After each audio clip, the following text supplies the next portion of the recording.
ओम साई राम। दोस्तों, आपका अपने चैनल नर्सिंग क्राइटेरिया में स्वागत है। एंड आज की वीडियो में पढ़ने वाले हैं कोमा के बारे में। ये एक न्यूरोलॉजिकल डिसऑर्डर है।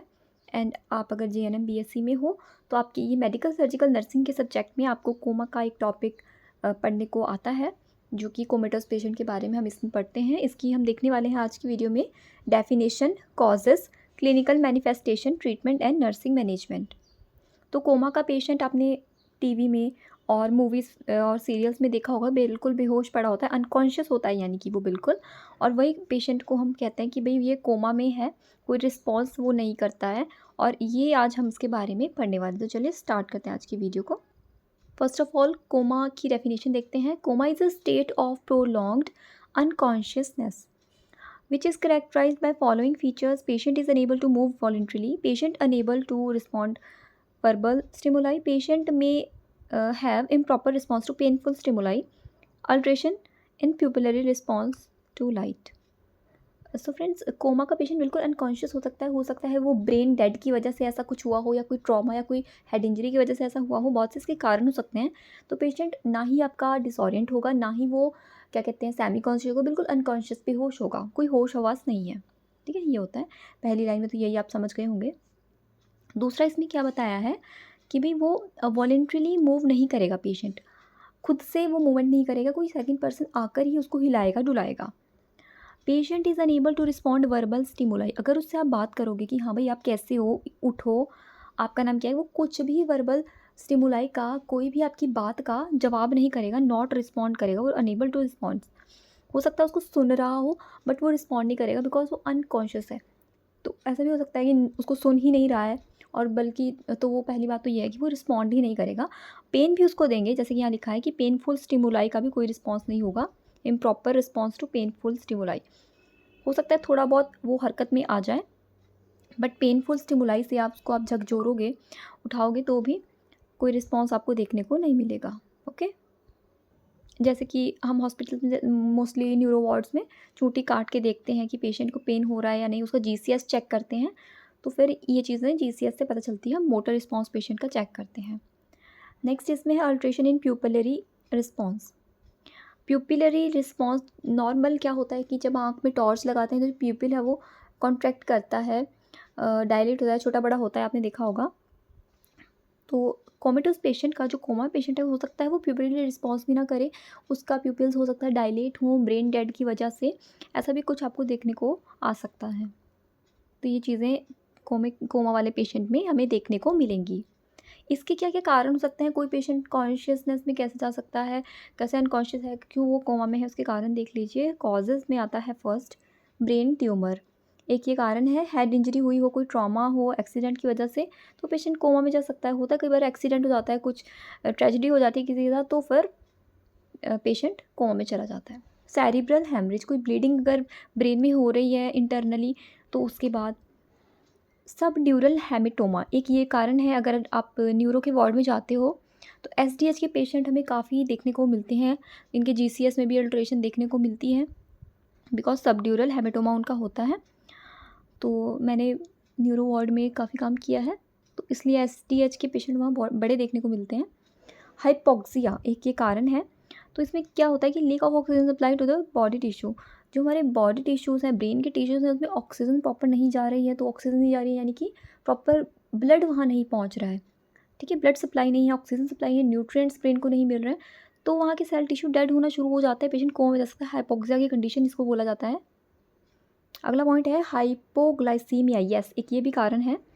Decrease blood sugar level, blood sugar level एकदम से, कोई डायबिटिक पेशेंट है मान लो, तो एकदम से उसका मान लो ब्लड शुगर लेवल जो है वो डिप कर गया, ठीक है, तो वो कोमा में चला जाएगा, वो अनकॉन्शियसनेस में चला जाएगा। तो हाइपोग्लाइसेमिक शॉक में पेशेंट हमारा जा सकता है। अगला है एंसेफेलाइटिस। तो ब्रेन में जब इंजरी हो जाती है उसे हम एंसेफेलाइटिस कहते हैं, इंजरी नहीं, सॉरी, ब्रेन में इन्फ्लामेशन को। ठीक है, इन्फ्लामेशन ब्रेन की जो लेयर है उसमें इन्फ्लामेशन को हम क्या कहते हैं, एंसेफेलाइटिस बोलते हैं। कोई एसिड बेस एम्बुलेंस हो रहा है, ये कारण हो सकता है। ये सारे कारण हैं जिनकी वजह से कोमा की स्थिति में कोई भी पर्सन जा सकता है। इसके sign and symptoms, clinical manifestation क्या हो सकते हैं, अब हम वो पढ़ेंगे। फर्स्ट है patient is unable to talk, बिल्कुल सिंपल सी बात है, बात ही नहीं करेगा। डज़ नॉट मूव वॉलंटरीली, पहले पढ़ ही लिया है हमने, खुद से वो बात नहीं करेगा, हिलेगा डुलेगा नहीं, वॉलंटरी मूवमेंट उसकी नहीं होगी। और बेड सोर का रिस्क इसमें बहुत ज़्यादा बढ़ जाता है इसीलिए। अल्ट्रेशन इन रेस्पिरेटरी पैटर्न, तो अब कोमा में है, उसका रेस्पिरेटरी पैटर्न में भी चेंजेस देखने को मिल सकता है और हो सकता है पेशेंट को इंट्यूबेट करना पड़े, ऑक्सीजन पे, वेंटिलेटर पे लेना पड़े। अल्ट्रेशन इन प्यूपिलरी रिस्पॉन्स हमने ऊपर पढ़ा ही है। तो अगर आप टॉर्च लगाओगे, लाइट से देखोगे, तो प्यूपिल्स के रिस्पॉन्स प्रॉपर नहीं मिलेंगे, हो सकता है डायलेशन हो या फिर हो सकता है रिएक्ट ही ना करें। टॉर्च अगर आप लगाओ तो रिएक्शन देखने को आपको मिले ही ना। अच्छा, आई ब्लिंकिंग भी इसमें नहीं मिलेगी पेशेंट की, ठीक है। तो हमें क्या होता है, आँख को थोड़ा कवर करके रखना पड़ता है, क्योंकि आँख में क्या उसका कॉर्नियल अल्सर हो सकता है, इसके अलावा बहुत कुछ कूड़ा वगैरह आँख में जा सकता है और इंजरी कुछ भी हो सकता है, यानी कि तो आइज़ को हमें इसमें ना गॉज पीस से कुछ तरह से कवर करके रखा जाता है। इसमें हॉस्पिटल्स में देखा जाता है, ये हम करते थे, क्योंकि तो मुझे थोड़ा सा इसका याद आ रहा है। Improper response to painful stimuli, कुछ भी पेन दो तो रिस्पॉन्स उसका हो सकता है ना हो, या फिर वो बड़ा ही हल्का सा आप कुछ रिस्पॉन्स पेशेंट दे। जैसे कि आपने हॉस्पिटल में देखा होगा कि पेशेंट को कोई आवाज़ लगाता है, मूवीज़ में भी हम देखते हैं कि आवाज़ लगाओ तो पेशेंट बिल्कुल रिस्पॉन्स नहीं करेगा, और थोड़े टाइम बाद देखोगे तो उसको थोड़ा सा वो उंगली वगैरह हिलाने लगता है, यानी प्रॉपर रिस्पॉन्स नहीं देते, हल्का फुल्का हाथ हिलाते हैं, पैर उनका हिलता है, उसी चीज़ को हम ये कहेंगे। इस लाइन से आप रिलेट कर सकते हो। हेडेक, हेडेक पेशेंट में देखा जा सकता है, हो सकता है पेशेंट अनकॉन्शियस हो बट उसको हेडेक जैसी फीलिंग आ रही हो अपने आप, मतलब ये एक क्लिनिकल मैनिफेस्टेशन इसको दिया जाएगा। अगला है, पेशेंट में सीज़र देखने को मिल सकता है, क्योंकि एक न्यूरो प्रॉब्लम है ये, इसीलिए पेशेंट में सीज़र क्या होता है, इनवॉलेंट्री मूवमेंट होती है। आप देखोगे ब्रेन की इलेक्ट्रिकल एक्टिविटीज़ को हम कहते हैं सीज़र है, एपिलेप्सी की कंडीशन हम बोलते हैं। और इनवॉलेंट्री एक्टिविटी अगर पेशेंट में देखी जा रही है, वो जर्की मूवमेंट कर रहा है, मूवमेंट टोनिक क्लोनिक सीज़र आपको देखने को मिले या मायोक्लोनिक ऐसा कुछ देखने को मिल रहा है, तो सीज़र आ जाएंगे। ट्रेमस होता है कब कभी, जैसे आप होता है ना, तो उसे हम ट्रेमस कहते हैं, पार्किंसन वालों में मोस्टली देखने को हमें मिलेगा, ये होता है, मायोक्लोनस में लिखा भी है। Single sudden jerky movement, jerky movements को हम मायोक्लोनस कह सकते हैं। और क्योंकि पेशेंट को हो सकता है ब्रेन इंजरी की वजह से ये हुआ हो, हेड इंजरी की वजह से ये हुआ हो, तो इसकी वजह से पेशेंट में सीज़र आ सकते हैं और जर्की मूवमेंट्स देखने को मिल सकते हैं। कोमा का पेशेंट, इसमें ट्रीटमेंट क्या क्या देना चाहिए, क्या क्या हो सकता है, या फिर तो मेन हमारा क्या है कि पेशेंट का एयरवे, ब्रीदिंग, सर्कुलेशन, सबसे मेन चीज़ यही रहेगी, सबसे टॉप पर आपको ये रखना है कि पेशेंट का एयरवे हमें मेंटेन करना है, क्योंकि सांस है तो आस है, ठीक है। हमको उसका एयरवे को पेटेंट रखना होगा, तो उसके लिए हम पोजीशनिंग का स्पेशली ध्यान रखेंगे पेशेंट को, यानी कि आपको पेशेंट को बिल्कुल फ्लैट नहीं रखना है, एस्पिरेशन का भी रिस्क है और एयरवे पेटेंट भी नहीं रहेगा उससे, इसीलिए थोड़ा सा उसको हेड एलिवेशन उसका रखना चाहिए, सेमी फॉलोअर पोजीशन पेशेंट की होनी चाहिए। Mannitol is given to maintain ICP. Patient का इंट्राक्रेनियल प्रेशर हो सकता है इंक्रीज हो, बिकॉज वो एक तो कोमा में है, पेशेंट अनकॉन्शियस है हमारा। हेड इंजरी का अगर पेशेंट, उसका कारण हेड इंजरी है, तो भी आईसीपी बढ़ने का रिस्क है। कितना होता है आईसीपी, मैं आपको बता देती हूँ, 5 से 15 mm ऑफ एच जो है वो नॉर्मल आईसीपी होता है, इतना होना चाहिए। एक रीडिंग बोलूँ तो 10, ठीक है। तो इसमें देंगे, जैसे कि नेक्स्ट आपका पॉइंट है corticosteroids to treat cerebral oedema.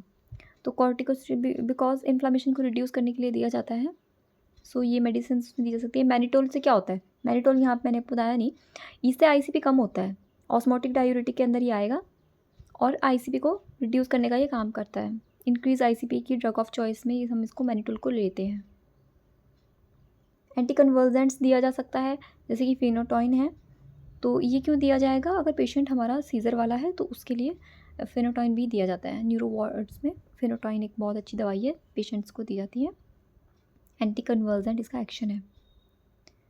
Ivy glucose भी दिया जा सकता है, पेशेंट हाइपोग्लाइसीमिया का है तो उसे ग्लूकोज देना होता है।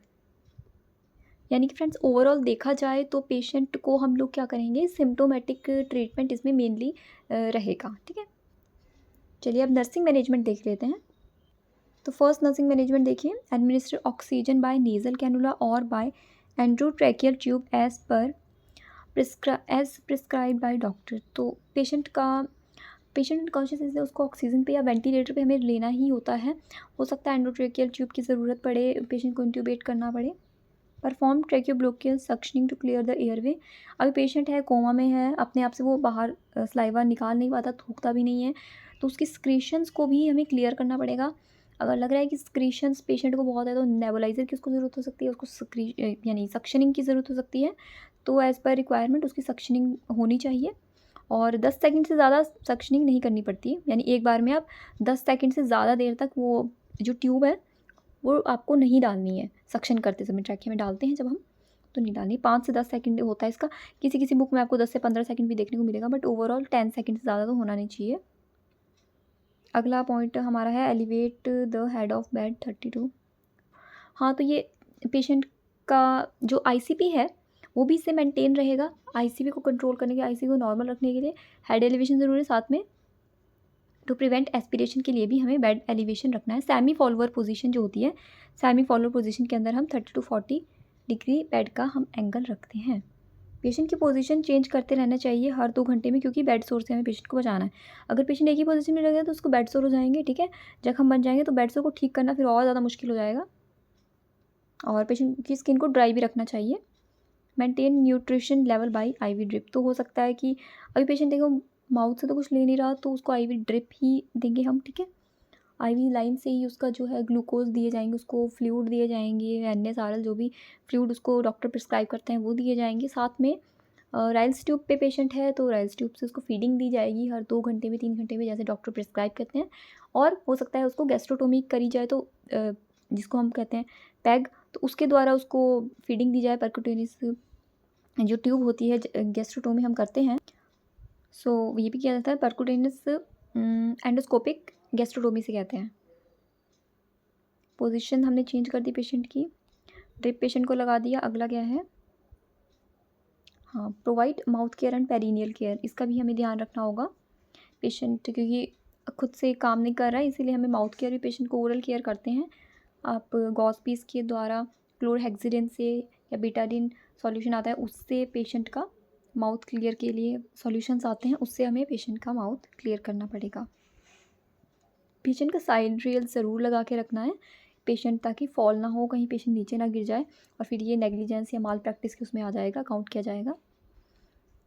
ओके, तो ये आपका नेक्स्ट लाइन हमने देख लिया, कीप द पेशेंट साइड। अगला है आपका व्हेन मूविंग और turning the patient give adequate support to the limb and head. तो जब भी उसको मूवमेंट करवाएं तो सपोर्ट देना है, यानी कि आपको पेशेंट को, मेन ये है इसमें। Psychological support to the family patient. तो पेशेंट अगर आपका थोड़ा सा कुछ कॉन्शियस होता है तो उसको आप सबको सपोर्ट दीजिए, फैमिली को तो सपोर्ट देना ही है, रीअश्योर करना ही है। ओके, तो ये सारी जो चीज़ें ना नर्सिंग मैनेजमेंट में आती है। नर्सिंग की जो स्टाफ है, नर्सिंग वाले जो है, नर्सिंग ऑफिसर्स जो हैं, वो अपना क्या क्या काम करते हैं, उनका क्या क्या रोल रहता है, ये लास्ट में हमने पढ़ा है। और ये बहुत ही शॉर्ट नोट है दोस्तों, आप इनको नोट कर सकते हो, लिख सकते हो, और बिल्कुल शॉर्ट नोट है, आपके लिए पढ़ने के लिए आसान है, नोट्स बनाने के लिए आसान है। और वीडियो आपको अच्छी लगती है तो प्लीज़ मेरी वीडियो को लाइक कीजिए और वीडियो के नीचे कमेंट करके मुझे ज़रूर बताना, ठीक है। और आपकी जो भी रिक्वायरमेंट है कमेंट आप करते रहिए, जैसा भी मेरे पास होगा आपका रिक्वायरमेंट अवेलेबल, मैं वीडियो बना दूँगी।